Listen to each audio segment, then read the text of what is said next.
कामामध्ये काम काही म्हणा राम राम। आपण शेतामध्ये काम करत असताना आपण ते नामस्मरण घेऊ शकतो। आपण गाडी चालवत असताना आपण नामस्मरण घेऊ शकतो। आपण कोणतंही जर काम करीत असोल तर त्याच्यामध्ये आपण ते नामस्मरण घेऊ शकतो, पण ते आपल्या नशिबात पाहिजे। कारण की आपलं काही काही लोकांचं पाप आडवं येतं महाराज, नाव घ्यायला सकट लोक भीतेत।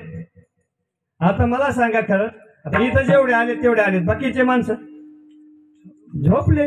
आता काही खरंच ऐकत असतील, आता निवांत पटांगणात गार हवेला ऐकत असतील कीर्तन, पण महाराज झोपताना सकट नामस्मरण घेता येत ना का? त्याला काय कुठं काळ वेळ नाम उच्चारिता नाही, कोणताही त्याला काळ वेळ नाही महाराज। तुम्ही रात्रीचं घ्या, दिवसा घ्या, कधीही घ्या। अहो महाराज एवढंच नाही, एक वेळेस तुकाराम महाराज एक काशीचे ब्राह्मण त्यांना भेटण्यासाठी आले होते। तुकाराम महाराजांचं घर कुठे आहे? गावातल्या मंडळींनी दाखविलं घर।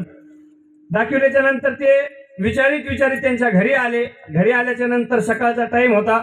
घरच्याला विचारल्याच्या नंतर त्यांनी सांगितलं की तुकाराम महाराज बाहेर दिशेला गेलेले आहे। पण त्या माणसाला काय दम निघाला महाराज, महाराजांची भेट घ्यायची होती, काशीवरून आलेले ब्राह्मण होते। पण ते जिकडे तुकाराम महाराज गेलेले आहेत त्या दिशेने ते ब्राह्मण गेले।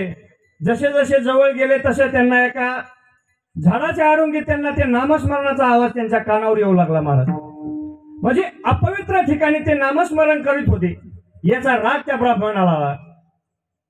ज्यांचं नाव ऐकून आपण काशीहून इथपर्यंत देहूला आलो, ती व्यक्ती अशा अपवित्र ठिकाणी नामस्मरण घेते, म्हणजे इतके मोठे कसे हे?